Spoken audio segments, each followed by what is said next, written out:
Les amis, ravi de vous retrouver. Aujourd'hui pour une nouvelle vidéo et dans cette vidéo, on va encore débriefer ce qui s'est passé sur les différents terrains européens. On va aller en Allemagne, on va passer par la France, on va finir par l'Italie. Donc on va faire un petit tour d'Europe des principaux résultats du week-end dans une vidéo de 10 minutes. C'est un contenu informatif pour que vous ayez toutes les informations évidemment sur ce qui s'est passé sur les différents terrains européens. On va donc commencer en Allemagne. On a commencé ce format la semaine dernière et je pense qu'il s'éternisera jusqu'à la fin de la saison si vous appréciez ce genre de contenu. On commence donc par ce qui s'est passé outre-Rhin avec l'Allemagne, le choc entre le Bayern Munich et le Bayer Leverkusen qui a débouché sur un match nul un partout. Alors je n'ai pas été déçu par ce match malgré le résultat. C'est vrai qu'un partout ça peut paraître comme un match fermé, mais pas du tout. C'était un match très ouvert entre deux coachs qui ont évidemment des idées de jeu assez intéressantes. Le Bayern Munich qui avait jusque-là remporté tous ses matchs en Bundesliga, le Bayer Leverkusen qui, même s'il a déjà perdu, c'était face à Leipzig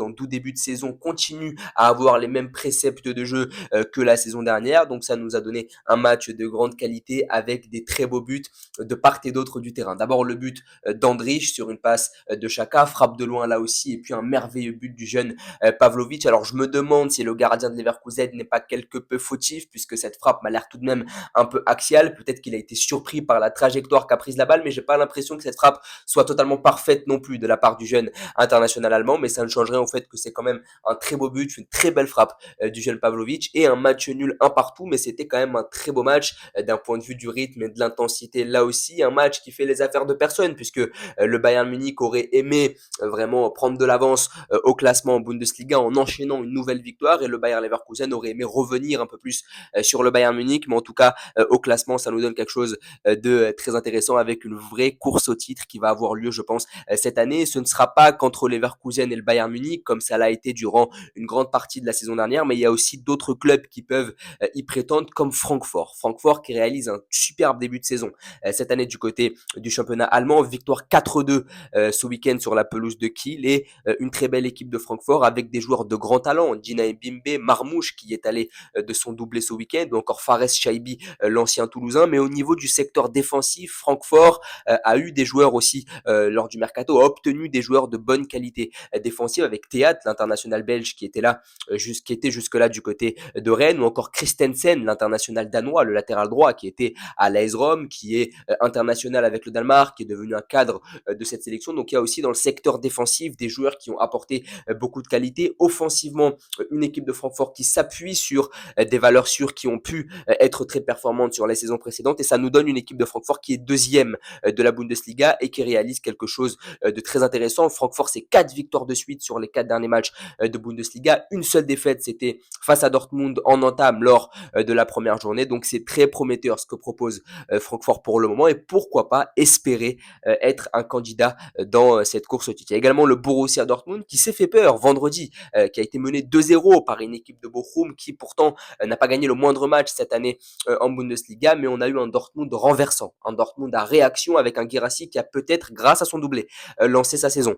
Du côté du Borussia Dortmund, on a eu une équipe encore une fois qui a fait preuve d'une grande machine offensive, une machine offensive évidemment de grande qualité. Du côté du Borussia Dortmund, on a Guirassy, on a Julian Brandt, on a un très beau milieu de terrain avec Chan et Gross qui va s'annoncer prometteur, Adeyemi qui va peut-être devenir, en tout cas peut-être enfin lancer sa carrière, en tout cas devenir un joueur confirmé. Il ne l'est pas encore, mais peut-être qu'il va devenir un vrai titulaire du côté du Borussia Dortmund, et Dortmund qui se relance suite à la claque reçue la semaine dernière face à Stuttgart. Et là aussi, ça fait de Dortmund un candidat crédible au titre, puisqu'ils ne sont pour le moment qu'à 3 points du Bayern Munich. Donc ça va nous donner une course plutôt intéressante du côté de la Bundesliga. On va passer maintenant à l'Angleterre. On va passer outre-Manche, parler de la Première Ligue là aussi. On a encore eu un week-end riche en enseignements, et le principal victorieux de ce week-end, c'est clairement Liverpool, qui en s'imposant du côté de Wolverhampton 2-1, grille la politesse à Manchester City, et passe donc devant les hommes de Pep Guardiola. Liverpool est solide leader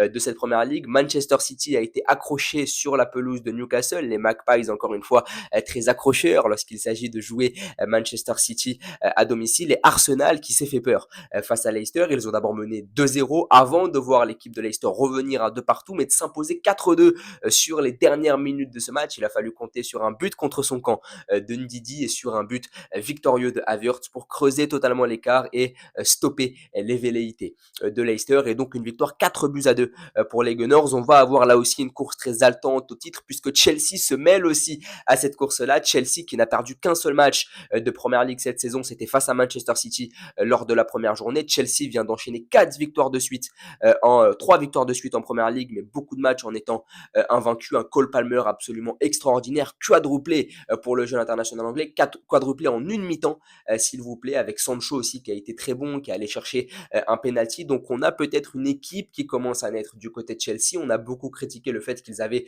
46 joueurs et aucune structure collective, et peut-être qu'Enzo Maresca, le nouveau coach de Chelsea, vient de créer une structure forte du côté de Chelsea qui va s'appuyer évidemment sur Cole Palmer, mais qui va être aussi soutenu par un Sancho qui va sûrement sur les prochains matchs encore plus s'incorporer dans le collectif. Un Nicolas Jackson un peu plus adroit, en tout cas il m'a l'air un peu mieux dans cette attaque de Chelsea. On a aussi en sortie de banc des mecs comme Nkunku, comme Neto, donc il y a tout du côté offensif, du côté de Chelsea pour vraiment aspirer au titre cette saison. Chelsea est 4e à 2 points de Liverpool, et si Chelsea parvient à enchaîner avec la profondeur de banc dont il dispose, avec le fait de jouer seulement la Conference League, donc peut-être que ça ne va pas tant les fragiliser que ça sur le plan physique, je vois bien cette équipe de Chelsea inquiéter les 3 gros que sont Liverpool, City et Arsenal. On peut également avoir un mot pour Manchester United qui s'est incliné 3-0 à domicile face à Tottenham. Tottenham qui ne réalise pas un grand début de saison. Je pense que la gifle reçue par Manchester United à domicile n'est pas due à la forte équipe de Tottenham. Je pense que c'est notamment dû à la faiblesse de Manchester United. Si Manchester United s'est incliné 3-0 face à Tottenham, c'est simplement que Manchester United est beaucoup trop faible. Je sens énormément d'envie, énormément de manque d'envie, énormément de manque d'impact aussi du côté des hommes d'Eric Ten Hag. On l'a vu, une équipe de Tottenham qui s'est clairement baladée, notamment sur les combinaisons. On sent clairement que ça manque d'impact pour Manchester United, et même quand il y a de l'impact, c'est beaucoup trop. On a vu le carton rouge de Bruno Fernandes pour sa semelle sur James Maddison. On ne met pas assez d'impact, mais lorsqu'il faut en mettre, on prend des cartons rouges. Donc on ne trouve pas une juste mesure qui permettrait à Manchester United de performer. 3-0 à domicile face à Tottenham, un carton rouge, c'est beaucoup trop, et peut-être qu'Eric Ten Hag vient de sceller son sort du côté de Manchester United. Match nul en Europa League cette semaine, alors que Manchester United était largement favori de son match à domicile. Je crois que c'était face à Alkmaar ou face à Twente, je crois que c'était Twente, en tout cas une équipe néerlandaise. Match nul en Europa League, une équipe de Manchester United qui n'a gagné que 2 matchs sur 6 en Première Ligue, donc ça évidemment c'est problématique, et je ne vois pas Eric Ten Hag finir la saison du côté de Manchester United. En tout cas, on a 3 fortes équipes avec Liverpool, City et Arsenal qui sont encore au rendez-vous, comme ça a pu être le cas sur les saisons précédentes, et une équipe de Chelsea qui vient enfin peut-être de se relancer. Ce qu'il manque à Chelsea, c'est simplement une structure, et en la trouvant, peut-être que Chelsea va pouvoir regoûter à ce qui est évidemment le peloton de tête de cette première ligue. On passe maintenant à l'Espagne avec une course à 3 évidemment entre le Barça, le Real et l'Atlético. On a eu un choc entre l'Atlético et le Real, c'était hier soir, un choc sous haute tension puisque Thibaut Courtois s'est vu jeter des projectiles par les supporters de l'Atlético Madrid. Le match a donc été arrêté, beaucoup de tension en tribune, mais c'est inhérent à ce genre de match assez chaud, c'est l'ambiance qu'on aime avoir. Alors évidemment, si on enlève les jets de projectiles et toutes ces bêtises-là, je pense que c'est le genre d'ambiance qu'on aime en football, et finalement une équipe de l'Atlético qui a fait une Real Madrid. C'est le Real Madrid qui d'habitude surprend ses adversaires dans les dernières minutes. Finalement hier c'est l'Atlético qui a surpris le Real Madrid grâce à ce très beau but de Correa. D'abord refusé par la VAR, il s'est vu être accordé par la suite, puisqu'on a vu qu'il y avait eu une erreur de l'arbitrage. Ça donne donc un match nul, un partout, et une équipe du Real qui aurait pu revenir à un point du Barça. Le Barça qui s'est incliné 4 buts à 2 face à Osasuna, un Barça qui a clairement pris l'eau, qui a même été mené 4 buts à 1 avant de voir Lamine Yamal réduire quelque peu cet écart-là, mais une équipe de Osasuna que j'ai beaucoup appréciée. Osasuna qui est 7e de Liga, on sait qu'Osasuna a l'habitude de faire l'ascenseur. Être 7e de Liga, ça n'est pas du tout anodin, avec un Brian Zaragoza, joueur prêté par le Bayern qui a été absolument exceptionnel, qui a mis un but complètement dingue. On a vu un Barça très fragile défensivement et en manque d'idées sur le plan offensif, même si les entrées de Yamal, de Torres ont été plutôt prometteuses. Un Flick qui a quelque peu fait tourner, peut-être qu'il a voulu faire souffler quelques organismes, je n'ai pas vraiment compris pourquoi. Je pense que ça s'imposait de faire jouer tout le monde, étant donné que même s'il y a la Ligue des Champions, c'est quand même encore le début de saison, donc les joueurs ne sont pas encore totalement cuits, autant les faire jouer. En plus, on sait que se déplacer du côté de Sasuna, qui réalise un bon début de saison, qui a des individualités fortes offensivement avec Boudimir ou encore Zaragoza, tu ne peux pas te permettre de faire tourner. Osasuna, c'est pas n'importe qui, et je pense que Flick aurait dû peut-être faire preuve d'un peu plus d'humilité, mais en tout cas, ça ne change rien. Le Barça concède sa première défaite cette saison dans le championnat espagnol. Ils sont toujours leaders de Liga. Un Real qui n'a pas su en profiter, étant donné que l'Atlético les a accrochés dans les dernières minutes, et un Bilbao qui n'a pas profité du faux pas de l'Atlético, puisque Bilbao est quatrième du championnat, et Bilbao a été accroché par le FC Séville dans les toutes dernières minutes. Une victoire aurait permis à Bilbao de recoller sur l'Atlético Madrid. Donc c'est un week-end de frustration du côté de la Liga. Personne n'a vraiment su tirer son épingle du jeu. Le Barça est toujours leader, le Real n'a pas su en profiter. Ça va nous donner une suite de saison complètement folle. Concernant cet Atlético Real, une bonne ambiance, un match où on s'est un peu ennuyé sur la première mi-temps, mais sur la deuxième, ça s'est clairement enflammé. Le but de Militao, ce qui s'est passé en tribune, l'Atlético qui pousse dans les dernières minutes, on a vu évidemment une très belle fin de match. On va maintenant évoquer la France, notre pays, avec l'Hexagone et la Ligue 1, avec encore une fois des enseignements plutôt intéressants. Vendredi, PSG Rennes, avec un Bradley Barcola qui a été très critiqué sur les derniers matchs pour son manque d'impact dans le jeu du Paris Saint-Germain. Il a clairement mis ses détracteurs d'accord avec ce doublé. Le premier but est totalement exceptionnel. Sur le but de Kang In-lee, c'est lui qui tape le poteau et qui permet aux Sud-Coréens de voir ce ballon revenir sur lui par tout hasard. Donc Barcola absolument exceptionnel, meilleur buteur de Ligue 1 avec 6 buts. Derrière, Monaco pour son centenaire s'impose 2-1 face à Montpellier dans les dernières minutes grâce à une très belle frappe de Lamine Camara, ce qui permet aux Monégasques d'être à égalité de points du Paris Saint-Germain. Donc là aussi, pour son centenaire, Monaco a su offrir un beau cadeau à ses supporters, et ce beau cadeau, c'est de recoller au Paris Saint-Germain. Par contre, la grande déception, évidemment, à mon grand dame, c'est évidemment cette défaite de l'Olympique de Marseille. Première défaite de la saison en Ligue 1 pour les hommes de Roberto De Zerbi, qui ont été, je ne vais pas dire catastrophiques, mais qui ont été en tout cas très décevants à la Méno face à Strasbourg, qui a été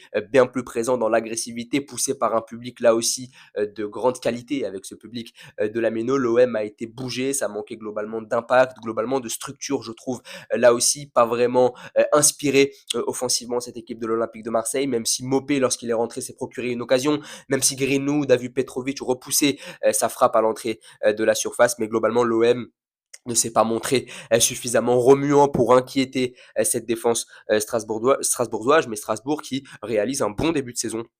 Tout de même, je trouve, il y a quand même des joueurs de qualité du côté de Strasbourg avec Morera, Emega, donc je trouve que c'est quand même pas mal. Il y a Habib Diarra aussi dans le milieu de terrain, Bakwa, l'ancien de Bordeaux, sur l'aile, donc il y a quand même de la qualité du côté de Strasbourg, qui plaisait à domicile. On savait que ce serait un déplacement périlleux, mais je ne pensais pas que l'OM serait autant en difficulté, mais finalement ça correspond à ce qu'on voit depuis le début de la saison. Depuis le début de la saison, l'OM a du mal dans le jeu, mais parvient à s'en sortir, puisqu'offensivement, les joueurs parviennent toujours à se trouver, puisqu'ils ont énormément de talent, mais lorsque tu as un Wai qui est introuvable offensivement, et lorsqu'on le trouve, eh bien beaucoup de déchets. Quand tu as un Harit et un Luis Enrique qui sont moins bien, forcément Greenwood a du mal à tout faire tout seul, je trouve. Donc lorsque les attaquants sont un peu moins trouvés, on voit que ça peut en pâtir derrière. Le fait que défensivement il y ait un chantier avec l'absence de Balerdi, l'absence de Quentin Merlin, l'absence de Rongier qui aurait pu jouer à droite hier, quand on voit que défensivement, eh bien ton secteur défensif est en chantier, que ça t'oblige à mettre Højbjerg défenseur central, forcément on voit que c'est pas vraiment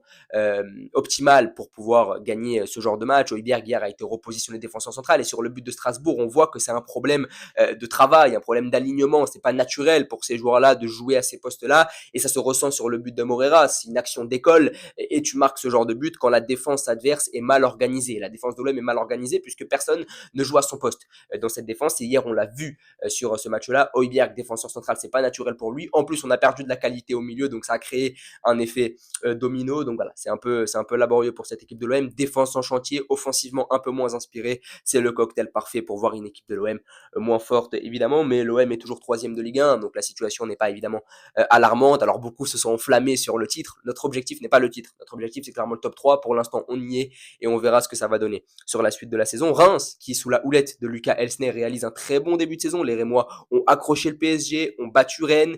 Hier, ils ont gagné.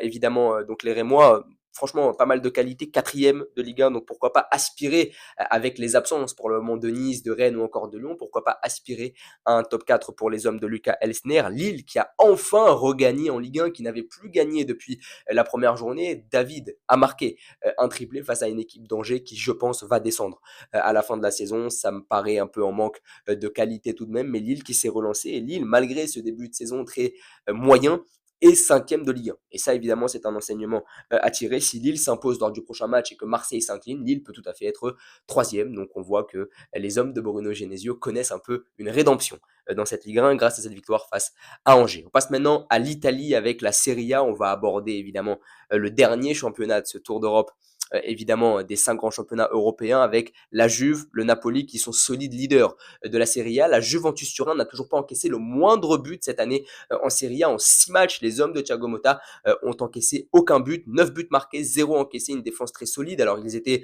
sur 3-0-0 de suite, ça a fait un peu grincer des dents du côté de l'Italie, mais ils ont mis tout le monde d'accord en s'imposant 2-0 ce week-end. Donc une Juventus Turin qui est très disciplinée défensivement et qui parvient enfin à trouver la faille offensivement. Mais ne vous y trompez pas, c'est bien le Napoli qui est leader de la Serie A avec son succès 2-0 ce week-end. Donc on a le Napoli, la Juve, et on a les deux équipes de Milan, troisième et quatrième. L'AC Milan qui est sur la continuité de sa victoire dans le derby la semaine dernière. L'AC Milan qui est sur 3 victoires de suite en Serie A. Là aussi un nouveau succès pour l'AC Milan ce week-end. Les hommes de Paolo Fonseca sont peut-être enfin lancés, 3 victoires de suite après un début de saison plutôt moyen où Fonseca a été critiqué pour sa gestion humaine des forces égaux du vestiaire. Donc l'AC Milan est donc troisième de cette Serie A, et l'Inter Milan qui s'est imposé ce week-end et qui s'est relancé suite au revers essuyé face aux voisins de l'AC Milan la semaine dernière. L'Inter Milan est donc quatrième de la Serie A, donc on va avoir une très belle course. L'AS Roma aussi s'est relancé avec Juric, le nouvel entraîneur qui a remplacé